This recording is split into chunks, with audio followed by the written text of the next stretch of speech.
الحمد لله وكفى والسلام على عباده الذين اصطفى فأعوذ بالله من الشيطان الرجيم بسم الله الرحمن الرحيم والذين يكنزون الذهب والفضة ولا ينفقونها في سبيل الله فبشرهم بعذاب أليم ইমাম শাফিঈ রাহিমাহুল্লাহর কাছে এক ব্যক্তি এসে জিজ্ঞেস করলেন, তোমরা যে গনিমত সম্পর্কে এত বিস্তারিত বিবরণ আমাদেরকে দাও, এটা তো কোরআনের মধ্যে নাই, এটা তোমরা কোথায় পেয়েছো? তখন ইমাম শাফিঈ রাহিমাহুল্লাহ তাআলা বলেছেন, কোরআনের মধ্যে তো সব কিছু আছে।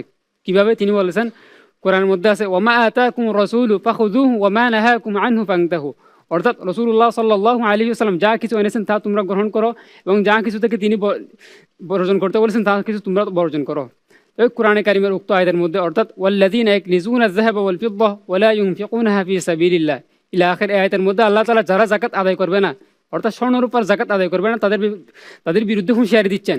তো আমরা জানি না স্বর্ণরূপার যাকাতের নেসাব কি, এবং স্বর্ণরূপা আমাদের কাছে থাকলে কি যাকাত দিতে হবে, এ বিষয়ে বিস্তারিত বিবরণ আমাদের কাছে নাই। এ বিষয়ে বিস্তারিত জানার জন্য আমাদেরকে দ্বারস্থ হতে হবে হাদিসের দিকে। সর্বপ্রথম আমাদের আলোচনার টপিক হচ্ছে একজন মানুষের উপর কতটুকু স্বর্ণরূপা থাকলে তার উপর যাকাত আসবে।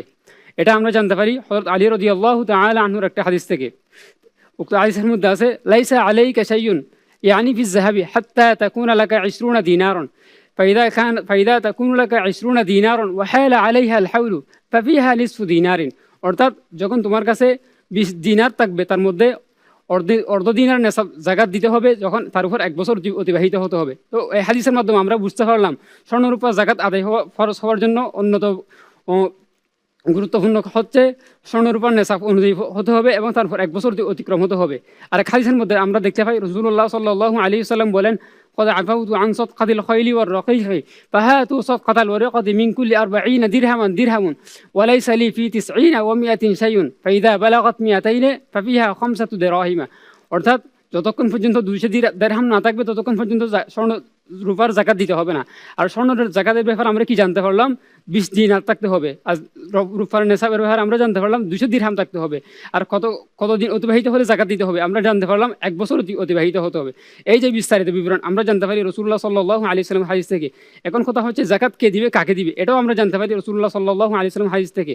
হাদিসের মধ্যে আছে আন্নাহা তুখাযু মিন আগনিয়াহিম ওয়া তুরাদ্দু আলা ফুকারাহিম। অর্থাৎ ধনীদের থেকে নিয়ে তা গরিবদের মাঝে বন্টন করা হবে। এই যে যাকাতের বিস্তারিত বিবরণ আমরা জানতে পারি রাসূলুল্লাহ সাল্লাল্লাহু আলাইহি ওয়াসাল্লাম হাদিস থেকে। কোরআনের মধ্যে যে আছে যারা স্বর্ণরূপা যাকাত আদায় করবে না তাদেরকে কঠিন শাস্তি দেওয়া হবে। এই কঠিন শাস্তি থেকে আমরা বাঁচতে চাইলে আমাদেরকে হাদিসের দিকে ফিরে যেতে হবে। হাদিস অনুযায়ী যদি আমরা স্বর্ণরূপার নির্ধারিত নেশাব বা পরিমাণ জানতে না পারি, আমরা কোরআনের উপর পূর্ণভাবে আমল করতে পারবো না। পূর্ণভাবে আমল করতে না পারলে আমরা উক্ত আয়াতের যে হুঁশিয়ারি দিয়েছেন তার অন্তর্ভুক্ত হয়ে যাব। তাই কোরআনকে পরিপূর্ণভাবে মানতে হলে আমাদেরকে হাদিস অবশ্যই মানতে হবে।